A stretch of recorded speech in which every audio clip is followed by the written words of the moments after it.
अंडे औरत की ओवरी के जब पैदा होता है बच्चा तब तक आधे गायब हो चुके होते हैं। सुन के अजीब सा लग रहा है ना? लेकिन ओवरी उम्र के साथ में जब बड़ी होती है तो एग की सप्लाई कमी नहीं होती, एग गायब होते रहते हैं। कितनी स्पीड पे करते हैं? आपको करना क्या है? क्योंकि आज के दिन में सबसे बड़ी प्रॉब्लम क्या है कि आज के दिन में प्रेमेच्योर ओवेरियन फेलियर है, अंडे जल्दी ख़राब हो रहे हैं, कम अंडे होते हैं, ज़्यादा एज में शादी होती है, बच्चे नहीं होते। तो आज मैं आपको एक ऐसी चीज़ बताऊंगा जो कोई आपको शायद ना बताए कि कितने अंडों के साथ में एक बच्चा पैदा होता है और समय के साथ में एक ज़िंदगी में गायब कितनी तेज़ी से होते हैं, किस उम्र में कितने अंडे होते हैं और आपको बेबी पैदा करने के लिए करना क्या है। तो इसमें मैं आपको बताऊंगा उम्र के हिसाब से एग का आपका काउंट कितना होता है, एग हर महीने गायब हो जाते हैं, लूज़ हो जाते हैं, कितने होते हैं, क्या वो फैक्टर्स हैं जो अफेक्ट करते हैं और जल्दी करते हैं आपकी एग की लूज़ होने की कहानी। बर्थ कंट्रोल जब आप करते हैं तो क्या अंडे तेज़ी से लूज़ होते हैं, एग की क्वालिटी का रोल क्या है और एग की डिक्लाइन मेनोपॉज से पहले कैसे होती है और क्या टेस्ट आप करा सकते हैं जिससे आपको मालूम चल जाए आपके अंडे बचे कितने हैं। मैं doctor Sunil Jindal, reproductive medicine specialist. सबसे ज़्यादा आनंद प्राप्त होता है आपको बेबी देने में। लाइक शेयर सब्सक्राइब कर दीजिए क्योंकि ये वीडियो जितने लोगों पे जाएगी उतना लोगों का भला होगा।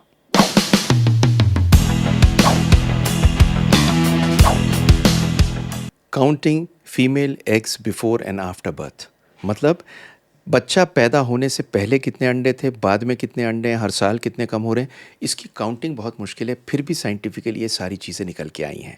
तो सबसे पहले बच्ची जब माँ के पेट में है, पैदा होने से पहले यूट्रस में कितने अंडे हैं। तो पैदा होने से पहले एक बच्चा जब यूट्रस में होता है तो 6 मिलियन से 7 मिलियन oocyte होते हैं। मचोड़ नहीं होते, पर 6 मिलियन से 7 मिलियन मतलब 60 से 70 करोड़ अंडे होते हैं। ज़्यादातर इमेच्योर होते हैं, बिफोर बर्थ एक नेचुरल प्रोसेस में बने होते हैं और इस नेचुरल प्रोसेस में कम हो जाते हैं जैसे जैसे बच्चा पेट में बड़ा होता है। और एट बर्थ डिलीवरी के टाइम क्या होता है, एट बर्थ ये 6 से 7 की जगह 1 से 2 मिलियन सिर्फ रह जाते हैं। मतलब कहाँ 6 से 7 मिलियन चालू हुए थे और 1 से 2 मिलियन रह गए, मतलब 6 में से सिर्फ एक अंडा बचता है बर्थ के टाइम पे। ये एग्स इमेच्योर होते हैं, आगे चल के मैच्योर होंगे जिससे बेबी पैदा हो। अब आगे चीज़ आती है फर्स्ट पीरियड। अब बच्चे का जब फर्स्ट पीरियड होता है तो ये डिपेंडेंट होता है किस टाइम पे होगा, कि कई चीज़ों से। एक तो एथनिसिटी से, यूरोप की तरफ जल्दी होते हैं पीरियड, हिंदुस्तान की तरफ थोड़े देर से होते हैं पीरियड। न्यूट्रिशनल स्टेटस कैसा है, आपका वेट कैसा है, कोई पीसीओ वगैरह बीमारी तो नहीं है।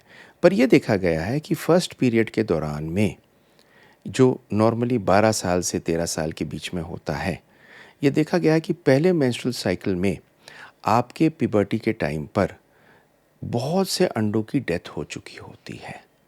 और ये मान के चलिए कि केवल 1 लाख से 5 लाख oocyte ओवेरियन रिजर्व में होते हैं। तो कहाँ आपके 10 लाख थे पैदाइश पे और कहाँ अब 1 लाख रह गए हैं। जिसका मतलब क्या है कि जैसा बच्चा पैदा होता है उसके 10 लाख होते हैं और जब वो पहली बार पीरियड पे आता है तो उसके 1 लाख रह जाते हैं। तो इसमें भी लाइफ टाइम में बहुत कमी होती है। अब देखिए, शादी की उम्र या बेबी पैदा की उम्र करीब करीब 20 साल के आसपास होती है और ये सबसे फर्टाइल टाइम होता है। तो जब ये लेट 20s में होते हैं या अर्ली टीन्स में होते हैं तो 20s सबसे अच्छा टाइम होता है, क्योंकि इसके अंदर ये मान के चलिए कि करीब ओवरी के अंदर जो अंडे बचे होते हैं 150,000 से 300,000 होते हैं और ये बड़े हाई क्वालिटी अंडे होते हैं। और ये वो टाइम होता है जब आप आराम से इनसे बेबी पैदा कर सकते हैं। इसलिए बड़ा ज़रूरी है कि 20s में आप ट्राई कर लें बेबी के लिए। अब 30s में 32 साल के बाद में, 32 साल याद रखिए मेरी बात को, 32 साल के बाद में और 35 से 37 के बीच में बहुत तेज़ी से अंडे नीचे जाते हैं। और जब आप 37 साल के हो जाते हैं तो आपकी अंडाशय में केवल 27,000 अंडे रहते हैं। और क्वांटिटी से ज़्यादा परेशानी क्या है, एग की क्वालिटी डाउन हो जाती है। 40s में प्रेगनेंसी नेचुरली होनी बहुत मुश्किल होती है और ये सिर्फ 5,000 से 10,000 रह जाते हैं। अगर हम आईवीएफ भी करते हैं तो आईवीएफ के अंदर भी हमने ये देखा है कि अगर एज बढ़ी हुई हो तो बेबी पैदा करना मुश्किल होता है। American college obstetrics and gynaecologist के हिसाब से 12.4% औरतें 41 से 42 साल के बीच में जो अपना आईवीएफ अपने अंडे से कराना चाहती हैं, उन औरतों को करीब 5% चांस है सिर्फ आईवीएफ की सक्सेस की, और 44 साल पे ये 1% हो जाती है। क्यों? क्योंकि सिर्फ एग की क्वांटिटी कम नहीं होती, एग की क्वालिटी भी डाउन हो जाती है। फिर 50 साल के बाद में तो मेनोपॉज हो ही जाता है। देखा गया 500 से 1000 अंडे होते हैं, पर नॉर्मली इनसे प्रेगनेंसी अपनी नहीं हो पाती। अब क्वेश्चन आता है कि एक औरत एक महीने में कितने अंडे बनाती है?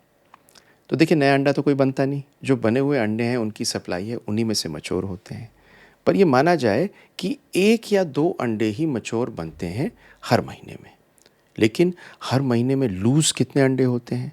तो जब ओवुलेशन होता है 2 हफ्ते का टाइम होता है, एक अंडा मैच्योर होता है, वो रिलीज़ होता है, स्पर्म मिलता है, मिलने के बाद में बेबी बनता है नली में, ये बच्चेदानी के अंदर जाके बेबी होता है। और ये समझ लीजिए हर महीने में 1000 अंडे करीब करीब इस्तेमाल हो जाते हैं। और जो लोग मंथली मेंस्ट्रुएट नहीं करते, ऐसे नहीं कि उनके अंडे बच जाते हैं, उनके अंडे भी इस्तेमाल हो जाते हैं। जैसे पॉलीसिस्टिक ओवेरियन सिंड्रोम है, उसमें कई बार महीना नहीं होता, लेकिन इसका मतलब ये नहीं है कि लूज़ नहीं होता, उसमें भी एट्रीजिया से लूज़ हो जाते हैं।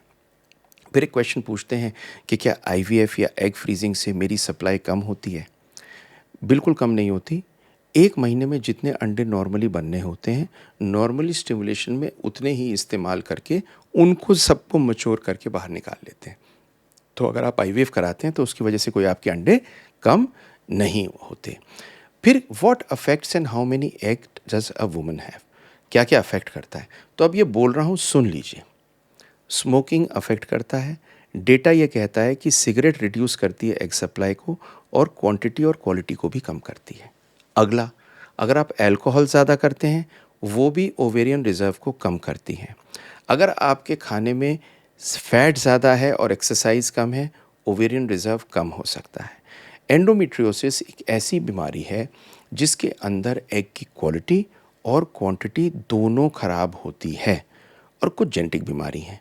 पर ये सारी बीमारियां, ये सारी प्रॉब्लम आपके एग को कम करती हैं। आजकल एक और चीज़ हो गई है, पोल्यूशन बहुत हाई हो गया है, खाने में, आपके एयर में, सब जगह। ये सारी चीज़ें आपके एग के डीएनए को ख़राब करती हैं। अब आता है birth control and egg quality. अगर आप बर्थ कंट्रोल करते हैं, पिल्स खाते हैं, आईयूसीडी लगाते हैं, इंजेक्शन लेते हैं, पैच लेते हैं, क्या ओवुलेशन को बंद करते हैं तो मैं अंडे बचा लूँगी? नहीं। अंडे 1000 अंडे एक महीने में ख़त्म होने ही होने हैं, आप बर्थ का पिल लें या ना लें। अगली है egg quality and decrease quantity. Egg की क्वालिटी भी डिक्रीज़ करती है उम्र के साथ, क्वांटिटी तो कम होते ही है।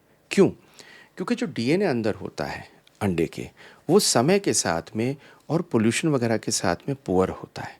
तो देखा है कि जो एबनॉर्मल एग होता है उसे बोलते हैं एन्यूप्लॉइड। एन्यूप्लॉइड 10 से 25% अंडों में होता है 30 साल से कम, और ये 50% अंडों में 40 साल के बाद होता है। तो एक तो अंडे कम, और दूसरा इन अंडों का क्रोमोसोम अच्छा नहीं है। तभी देखा गया है कि कुछ जेनेटिक बीमारियां जैसे कि डाउन सिंड्रोम होता है, ये उम्र के साथ में बढ़ जाता है। अब एग डिक्लाइन से कोई परेशानी होती है? हाँ, कुछ लोगों में तो मेनोपॉज पे कम होते हैं, कुछ में प्रेमेच्योर ओवेरियन फेलियर होता है। मतलब आपकी उम्र पूरी होने से पहले ही ओवरी में से अंडे खत्म हो गए और फेलियर हो गया। इसको प्रेमेच्योर ओवेरियन फेलियर बोलते हैं। मुझे कैसे मालूम चलेगा मेरे अंडे कितने बचे हैं? देखिए, इसके लिए कुछ टेस्ट हैं, 3 मेन टेस्ट हैं। एक एंट्रल फॉलिकल काउंट है, एक फॉलिकल स्टिमुलेटिंग हार्मोन है, एक एंटी मुलेरियन एएमएच टेस्ट है। अगर आपके बेबी नहीं हो रहे और आपको बेबी चाहिए, आप यंग हैं और आप समझ में नहीं आ रहा क्यों नहीं हो रहा, तो मैं एक वेबिनार लेके आ रहा हूँ आपके लिए। फ्री वेबिनार है, लिंक मैं इसका फर्स्ट कमेंट में दे रहा हूँ, ज्वाइन कर लीजिए। और ये स्कैन दे रहा हूँ। इस फ्री वेबिनार में आपको एक फ्री गिफ्ट दूंगा कमाल का। एक तो आपको ब्लूप्रिंट दूँगा कि बेबी पैदा कैसे करना है, मतलब नक्शा, नक्शे को फ़ॉलो कर लीजिए, बेबी हो जाएगा। और 3 पीडीएफ दूँगा। एक पीडीएफ होगी कि आपका बेबी नेचुरली कैसे पैदा करें। एक पीडीएफ होगी, क्या प्रॉब्लम्स हैं और उनके टेस्ट क्या हैं बेबी पैदा करने के लिए? परेशानी कैसे मालूम चलेगी? क्योंकि मालूम करनी है, क्योंकि नेचुरली नहीं हो रहा। और तीसरा, क्या-क्या चीज़ें अवेलेबल हैं जिससे आप समझ सकें, आपके लिए बेस्ट क्या है बेबी पैदा करने के लिए। तो फ्री वेबिनार में आ जाइए, मैं आपकी इंतज़ार कर रहा हूँ और फ्री गिफ्ट आपको दूँगा जब आप वेबिनार अटेंड करेंगे। Love to have you with me, पर वो करने से पहले आपको एक समरी बताता हूँ। समरी ये है, 6 से 7 पेट के अंदर होते हैं, पैदाइश पे 1 से 2 मिलियन होते हैं, 10 लाख। कम होते-होते ऐसी हालत होती है कि सिर्फ़ 1000 बचते हैं।